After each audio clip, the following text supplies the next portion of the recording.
السلام علیکم ناظرین، جیسا کہ آپ کو معلوم ہے کہ کرونا وائرس کی وجہ سے پوری دنیا آج کل بڑا پریشان ہے۔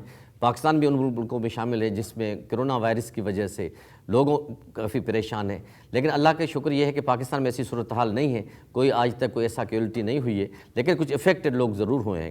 حکومت کی طرف سے کئی احتیاطی تدابیر اختیار کی گئی ہیں تاکہ لوگوں کو کسی بھی صورت میں کوئی تکلیف نہ پہنچے۔ اگر وہ ان پہ عمل کریں گے تو جو ہے اس کے کئی فوائد ہیں، عمل کرنے کے بعد انشاءاللہ تعالیٰ وہ اس بیماری سے بچ سکتے ہیں۔ ڈاکٹر سومیہ اقتدار صاحبہ جو جنرل سیکرٹری ہیں PSIM کی، ہمارے ناظرین کو کرونا وائرس کے حوالے سے احتیاطی تدابیر کے حوالے سے بات بتائیں۔ تھینک یو ویری مچ بھٹی صاحب، پہلے تو بہت شکریہ کہ آپ نے ہمیں موقع دیا کہ ہم اپنے ویوز جو ہیں وہ شیئر کر سکیں آڈینس کے ساتھ۔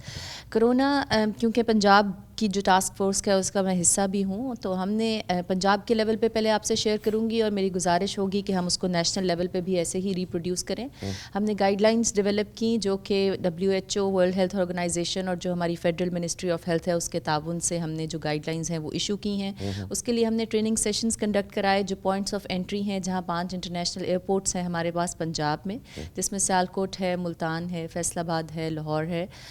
ان جگہوں پہ ہم نے ٹریننگ کرائی تمام میڈیکل اینڈ پیرامیڈیکل سٹاف کی، تاکہ لوگ، کیونکہ آپ کو پتہ ہے کہ یہ نیا وائرس ہے اور اس کے متعلق ابھی لمیٹڈ انفارمیشن ہے، اور ود ایوری پاسنگ ڈے کوئی نیا چیز جو ہے وہ ہمارے سامنے آ جاتی ہے اس وائرس کی۔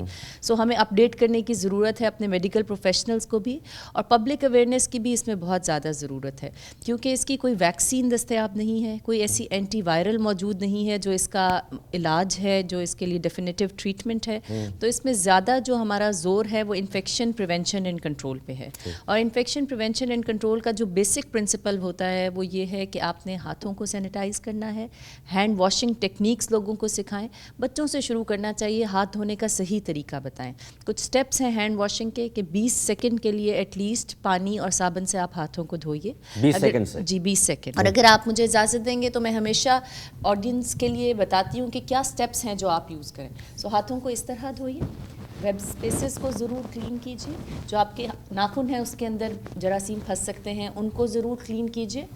اپنے انگوٹھے ان کو بالکل نہ بھولیے، اور یہ جو آپ کی ریسٹ کا ایریا ہوتا ہے اس کو۔ سو یہ سارے سٹیپس اگر آپ فالو کریں اور 20 سیکنڈ کے لیے ہاتھ دھوئیں تو آپ بہت ساری جراثیم سے بچ سکتے ہیں۔ ماشاءاللہ، یہ آپ نے بہت ہی اچھی انفارمیشن ہمارے ویورز کو دی ہے۔ جی دوسری بات یہ ہے کہ کئی دفعہ آپ ایسی سچویشن میں ہوتے ہیں جب آپ کے پاس پانی یا صابن کی سہولت موجود نہیں ہے، تو اپنے ساتھ ہینڈ سینیٹائزرز کیری کیجیے، جو الکوہل بیسڈ ہینڈ سینیٹائزرز اس کو اردو میں کیا کہتے ہیں؟ ہاتھوں کو صاف کرنے کے لوشن سے استعمال کریں، وہ استعمال کر سکتے ہیں۔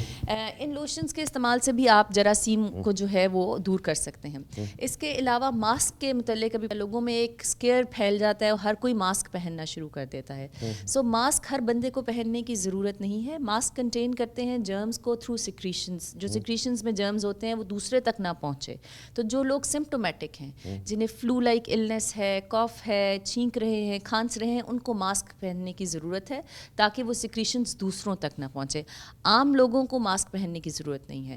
دوسرا وہ گروپ جو ولنریبل گروپ ہوتا ہے، جو ڈاکٹرز ہیں، جو مریضوں سے ڈائریکٹ کانٹیکٹ میں ہوتے ہیں، ان کو ماسک پہننے کی، ہاسپٹلز میں جب وہ ٹریٹ کر رہے ہیں تو ماسک پہننے کی ضرورت ہوتی ہے، کیونکہ وہ کلوز کانٹیکٹ میں ہوتے ہیں اور مریضوں کو کئی قسم کی بیماریاں لاحق ہوتی ہیں جو کہ ٹرانسمٹ ہو سکتی ہیں۔ اب یہ بیماری کیونکہ ایک ڈراپلیٹ انفیکشن ہے، ڈراپلیٹ انفیکشن یہ ہوتی ہے جو سانس کی رطوبات ہیں، آپ کی بلغم ہے یا کھانسی ہے یا ناک کی جو سیکریشنز ہیں ان کے ذریعے پھیلتی ہے۔ سو ان کو کلیئر کرنا ضروری ہے۔ تو ان کو کلیئر کرنے کے لیے ایک تو یہ میں نے بتایا کہ جب آپ چھینکیں گے یا کھانسیں گے تو یہ ذرات سرفیسز کے اوپر ٹھہر جاتے ہیں۔ تو اگر چھینکا ہے یا کھانسا ہے تو اپنے آپ کو کور کیجیے، ٹیشو پیپر سے کور کیجیے، کوشش کریں ہاتھ کا استعمال نہ کریں۔ ہاتھ کے استعمال سے کیا ہوتا ہے، جب آپ نے چھینکا ہے یا کھانسا ہے تو وہ ذرات آپ کے ہاتھ پہ ٹرانسفر ہو گئے ہیں۔ آپ بے دھیانی میں جب اپنی آنکھ میں یا ناک میں یا منہ میں ہاتھ لگا لیتے ہیں تو وہ جراثیم آپ کے اندر ٹرانسفر ہو جاتے ہیں۔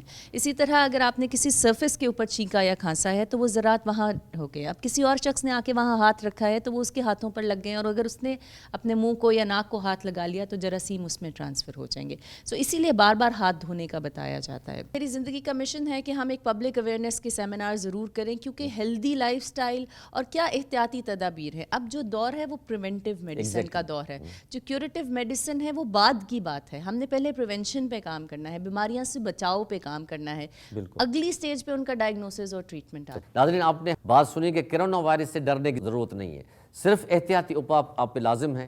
ہم مسلمان لوگ ہیں, ہم وضو میں رہیں تو سب سے اچھی بات ہے, ورنہ ہم وقفے سے اپنے ہاتھ وغیرہ دھوئیں. جیسے ڈاکٹر سومیہ صاحبہ نے بتایا کہ کس حد تک 20 سیکنڈ تک ہاتھ کو دھویا جائے اور کس طرح اپنے احتیاطی تدابیر پہ عمل کیا جائے.